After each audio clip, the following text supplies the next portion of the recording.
Bonsoir.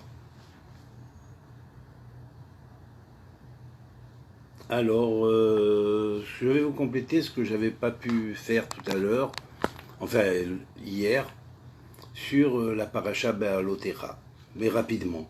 Hein. Voilà, donc je disais que dans la paracha de Béalotera, on a le souvenir de ce qu'on appelle la Ménorah. La Ménorah, c'est-à-dire les 7 branches de la Ménorah, qui sont le chandelier à 7 branches, si précieux. On sait que le chandelier à 5 branches contient de ce qu'on appelle des nids, dans un certain nombre de nids qui sont 22 nids, qui sont des nids dans lesquels chaque lettre peut germer, puisqu'il y a 22 lettres dans l'alphabet hébraïque. Donc, la Ménorah incarne parfaitement la science des lettres, puisqu'elle les contient toutes, et évidemment, elle incarne les 7 piliers de la sagesse, dont Salomon dit « La sagesse construit une maison, sur 7 piliers elle est bâtie ». Donc cette sagesse qui se construit sur 7 piliers, qui sont les 7 piliers de la connaissance de la grande sagesse, c'est quoi? Les sciences divines, la philosophie hermétique, l'alchimie spirituelle, l'astrologie prophétique, la science des arts et d'apprendre à faire le tikkun de tous les travaux et des arts par la connaissance des arts sacrés. Les mathématiques et l'arithmétique sacrée, ainsi que la science des rêves et la connaissance de la psychologie humaine qui va en rapport avec les nombres qu'ils portent. Chacun va en rapport avec les nombres qu'il porte. Les portes sont le reflet de notre destinée. Les nombres sont le reflet de notre destinée quelque part. Les nombres de nos noms, les nombres sous lesquels nous naissons, dans une date de naissance, sont le reflet de notre destinée, chose qui est connue plus ou moins par ceux qui s'adonnent à la numérologie, mais ça va beaucoup plus loin que la numérologie simple. Ensuite, il y a les sciences, ce qu'on appellerait de la nature, naturelle, qui vont inclure la totalité des connaissances qu'on appellerait ce qui est le règne minéral, végétal, animal et humain. Et évidemment, en parallèle, on apprend la médecine qui guérit tous les règnes, qui est le sommet, si on pourrait dire, de la recherche spagérique de l'alchimie, c'est-à-dire la recette des remèdes qui vont servir à guérir les maladies. En utilisant les plantes, les parfums des plantes, les essences des plantes, en utilisant quelquefois quelque chose du règne animal ou du règne minéral. Les métaux, et notamment les pierres précieuses ou les pierres semi-précieuses. Alors, bien évidemment, toute cette connaissance-là forme ce qu'on appellerait la 7e science, c'est-à-dire le pilier des sciences de Malchut, mais qui va inclure beaucoup de sciences et en finalité la médecine. Alors, bien évidemment, c'est ça que le chandelier symbolise, c'est-à-dire cette unité des 7 sciences, dont la Torah est la reine des 7 sciences. J'ai écrit un livre là-dessus, la Torah, reine des sciences. Et donc, nous trouvons l'allusion à Béalotecha, c'est-à-dire faire remonter les sciences et les connaissances à leur racine, qui est la divinité qui les a transmises au travers de la Torah, mais qui les a transmises aussi par d'autres voies que la Torah directe, disons. Hein, la voie du raisonnement, la voie de la recherche, bref, et la voie de la philosophie pour les gens qui ont réfléchi dans toutes les générations de ce monde. Alors, bien évidemment, la notion de faire monter les lumières est très très importante parce qu'il s'agit de faire monter les étincelles divines qui permettent à l'âme de survivre et de continuer à vivre. Nous trouvons l'allusion à ces 7 branches du chandelier au travers de la première des lettres, parmi les lettres de l'alphabet prophétique, proto-sinaïtique, hein, qui, on le sait, le proto-sinaïtique s'écrivait de cette manière. Attendez une seconde, je trouve le document.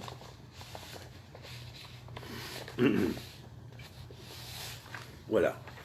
Là, vous avez du proto-sinaïtique pur, sans ornement, simple. Il y a eu 2 alphabets proto-sinaïtiques comme cela, dont les variances entre les lettres, entre le premier et le deuxième, étaient de l'ordre de 6 lettres. Mais il y avait une tradition qui accompagnait la tradition, disons, de l'alphabet dépouillé de tout ornement, qui était l'alphabet des ornements. L'alphabet des ornements, c'était orner les lettres, soit de spirales, de ronds, de cercles couronnés avec trois petites couronnes en haut, ou de cercles comme celui-là, comme ces 7 lettres-là, ces 6 lettres en fait, et la 7e, qui va être le kouf, symbole du kaf, du cave, c'est-à-dire du trait droit, hein, qui, on peut dire, traverse le cercle et va jusqu'au centre, et dont tous les rayons sont égaux. Hein. Pour le symboliser, on a gardé la lettre kouf pour symboliser le cave. Et on le voit au travers de la lettre kouf qui est ici. Voilà, là, vous voyez. Là. Mais la première des lettres de l'alphabet proto-sinaïtique, avec ses ornements, c'est la lettre zaïn. Vous voyez? La lettre zaïn, je l'approche un peu plus, de façon que vous voyez un peu mieux. Vous voyez en haut, en doré, un cercle, plus ou moins doré, avec cette couronne qui en sortent. Alors, cette couronne-là symbolise le chandelier, cette branche, la connaissance de la sagesse. Alors, la raison pour laquelle Salomon, Shelomo, qui était le roi des sages, a dit Chochma, Bana Beita, Shiv'im, Shiva Amudea, la Chochma construit une ville, une maison, et 7 sont ses couronnes, n'est-ce pas?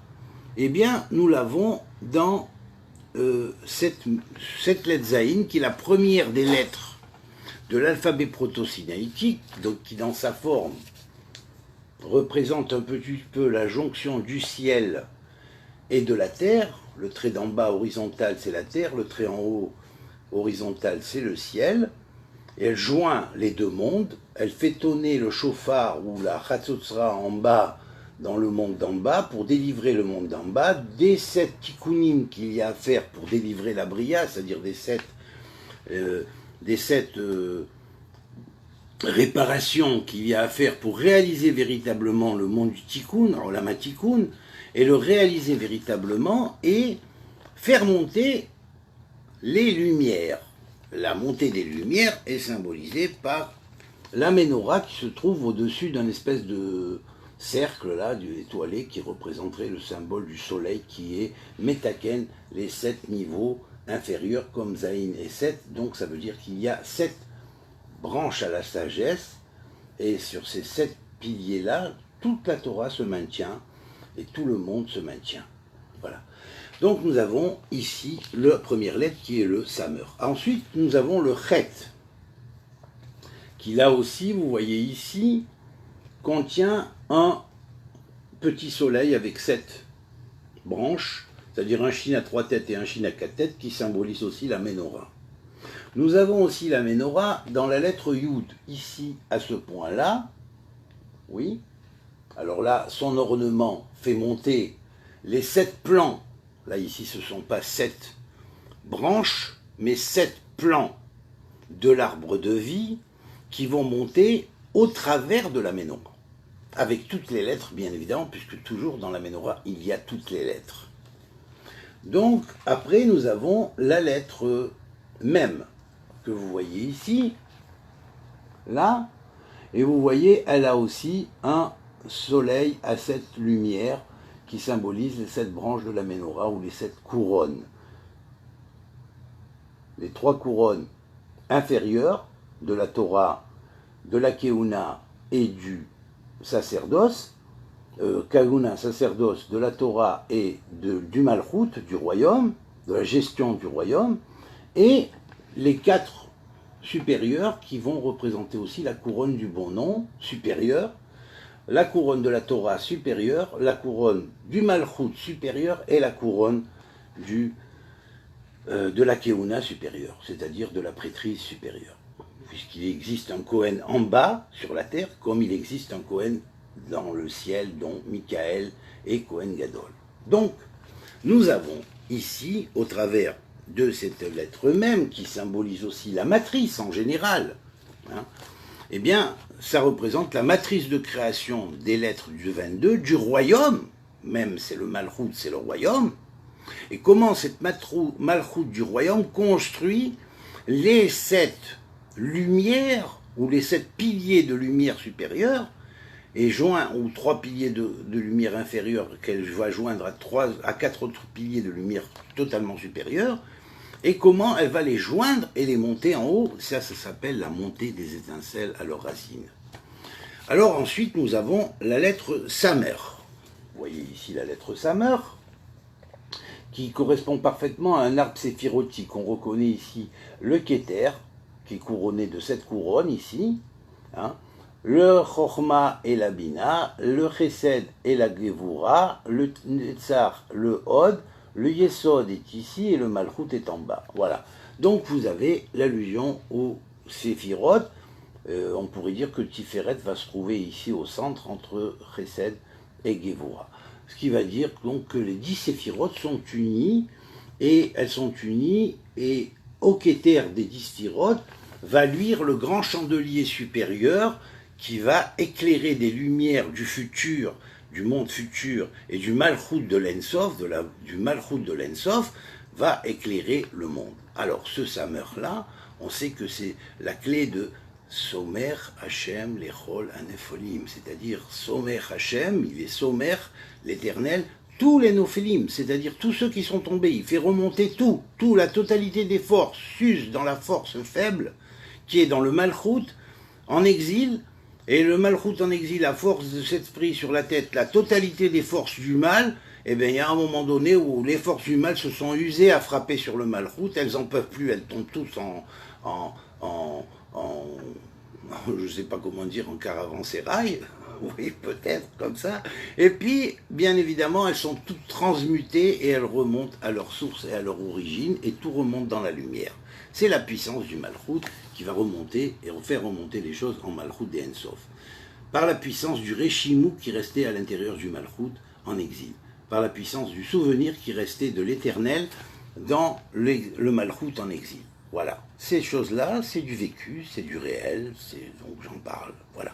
Alors maintenant, je vais vous transmettre la lettre qui suit. Alors la lettre qui suit, c'est la lettre Resh. Vous voyez ici dans le Resh qui ressemble à une tête. Hein, on représente la tête comme ça. Là, il y a le cou.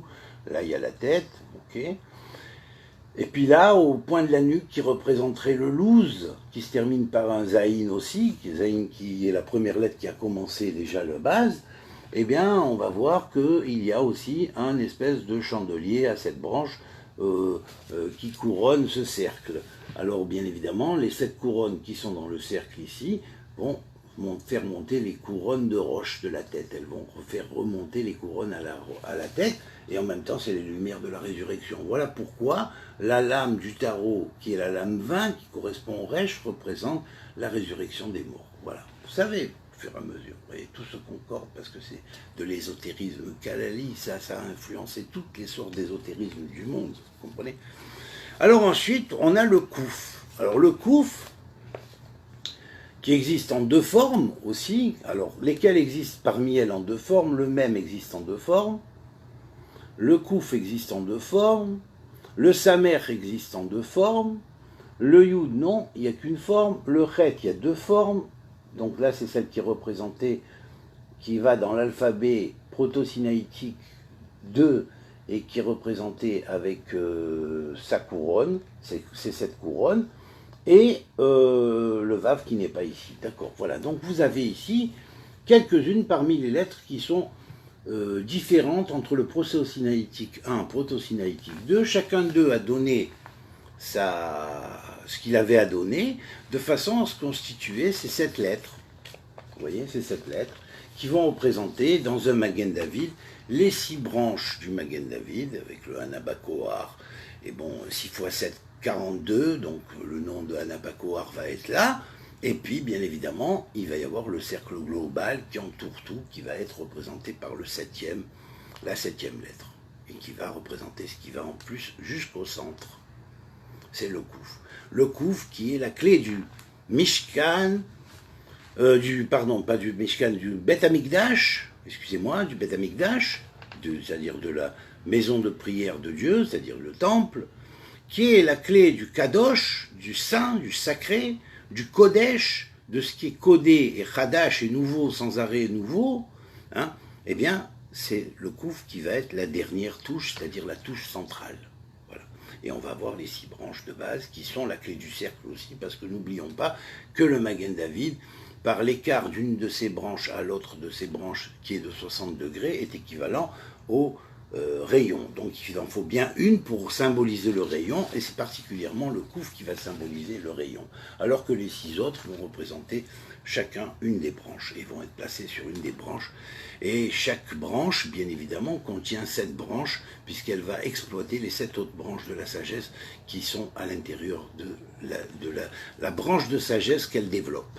Ce qui va permettre de donner une panoplie et un éventail extraordinaire de bases des sciences et des connaissances qui sont l'épistémologie, ou la science de discipline et de développement des sciences et de classification des sciences que la Kabbale possède, mais qui en même temps sont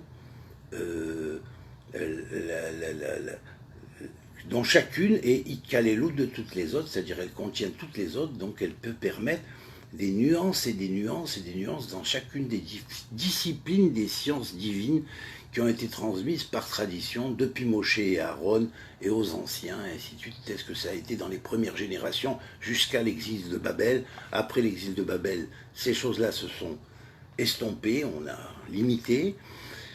Et puis ça a un petit peu continué après l'exil de Babel, au retour en Eretz Israël, sur la terre d'Israël, pour la construction du 2e temple, mais évidemment c'était bien inférieur par rapport à la connaissance qui était avant chez le peuple d'Israël, avant la dispersion du 1er temple. Voilà.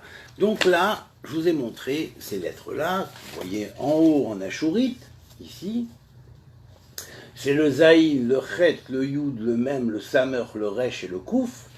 Alors, quel message cela nous donne? Eh bien, on va dire, Zain 7, Het et Yud, ça fait Hay. Les 7 sont vivants, ce sont des sciences vivantes. Tel est le Messer. Messer, ça veut dire le message hermétique caché derrière la chose. Vous voyez? On a déjà 6 lettres. Et Kouf, symbolisant le temple qui est au milieu, étant donné que Kouf, en valeur numérique, fait 100, alors automatiquement, ça désigne ce qu'on appelle les Mea Shearim, les 100 portes.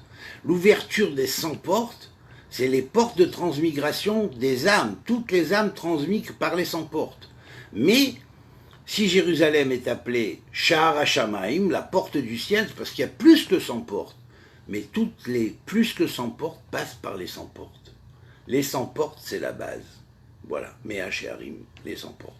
Donc le Kouf, symbolisant la clé qui relie la périphérie au centre, va être la clé, si on pourrait dire, de base, qui est vraiment la clé de la porte du ciel.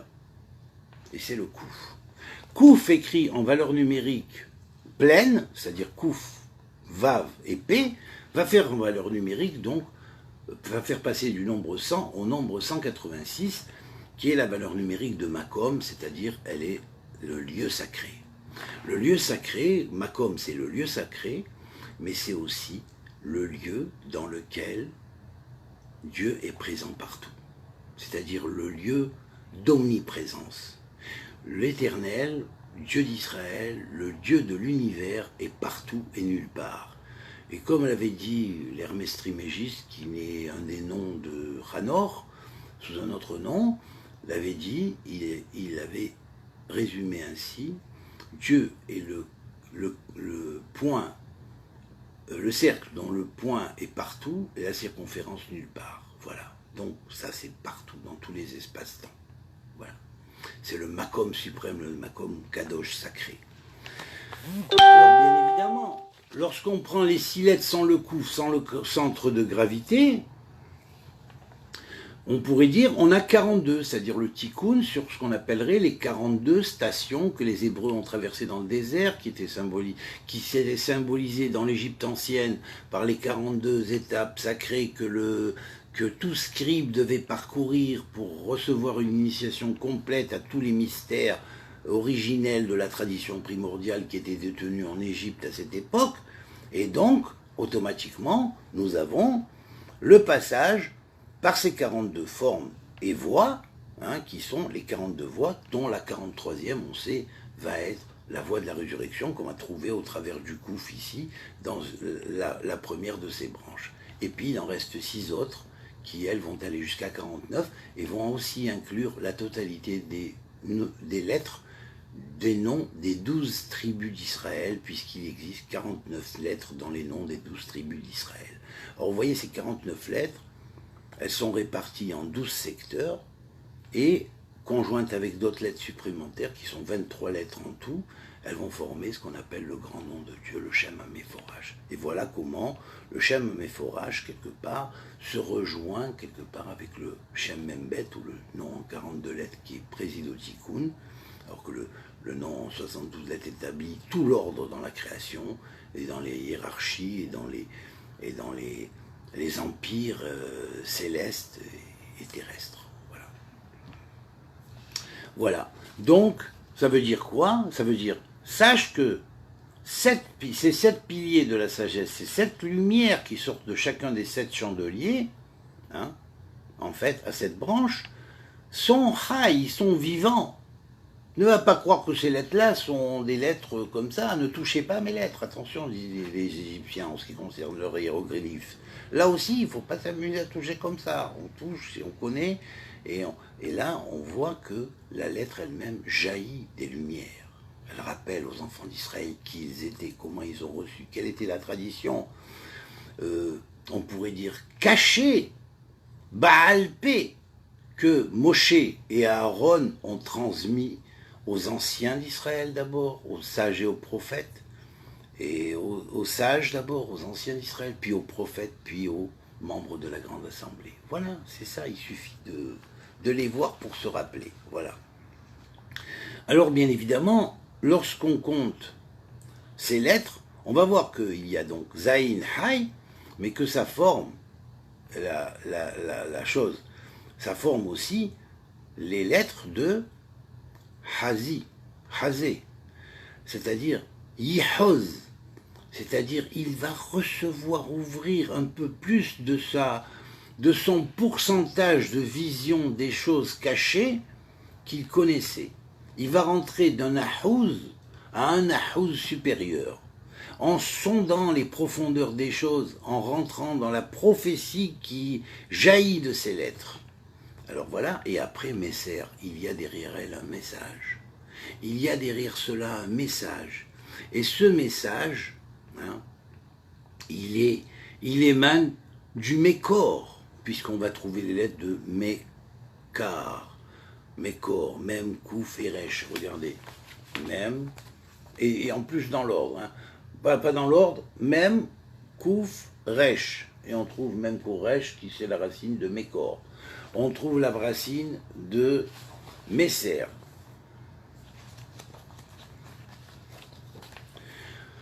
On va trouver la racine de Mizmor. Mizmor, ce sont les chants que David a émis, vous voyez. Mizmor. Alors donc, les lettres chantent. La preuve ici, lorsque vous voyez cette expression des lettres, avec les formes de spirale au bout, eh bien évidemment, ce sont les développements de galaxies tout entières dans lesquelles va passer le Shefa, et ça va représenter le champ des galaxies. Vous comprenez? Voilà. Ben, c'est un peu ça la Torah de Moshe Rabbeinu. Voilà. C'est un peu ça ce que on disait que À la fin des temps, ils parleront une langue nouvelle. Ben oui, parce que derrière cette langue-là, en hébreu connu, il y a une autre langue d'hébreu inconnue. Voilà. Or ça existe, c'est derrière. Voilà. Et c'est particulier à chaque chose. Voilà. Donc je pense que c'est la base du tikkun réel que la remontée de ces lumières. Voilà. À part ces lettres, les autres sont des lettres à 3 tagim, et puis les autres ornements qu'on met, si ce ne sont pas des cercles avec 3 couronnes, soit des spirales, soit des trompettes, soit des chauffards, soit enfin bref. Voilà. Alors je vous souhaite un Shavua Tov, une bonne semaine, et que Dieu fasse que ça vous profite. Je ne me suis pas trop manifesté ces derniers jours parce que je prépare aussi le colloque, mais auquel j'ai été invité, et je remercie ceux qui m'ont invité à participer avec eux au colloque, et que Dieu les bénisse. Et voilà, donc réfléchissez bien là-dessus et sachez que ça s'apprend directement de P à O Z, de bouche à oreille aussi. Bon, là je transmets comme ça par voie, disons, virtuelle, mais je souhaiterais pouvoir, avec l'aide de Dieu, avoir une école où je pourrais enseigner directement à des gens vivants qui sont en face, vivants et qui travaillent cette science-là, cette Rochma, en groupe et d'une manière vivante. Voilà, c'est ça la véritable Torah de nos ancêtres. C'est comme ça qu'ils travaillaient. Allez, amitié à tous, que Dieu vous bénisse, et puis bon ben voilà, j'espère que ça fera une compensation sur le petit livret Torah que j'avais commencé en entrée avant Shabbat et j'ai pas réussi à finir, il y a eu un coup de téléphone et puis ça s'est coupé, je sais pas comment, bon ben bref. C'est pas grave, voilà, Shavua Tov et à très bientôt. Bonne semaine.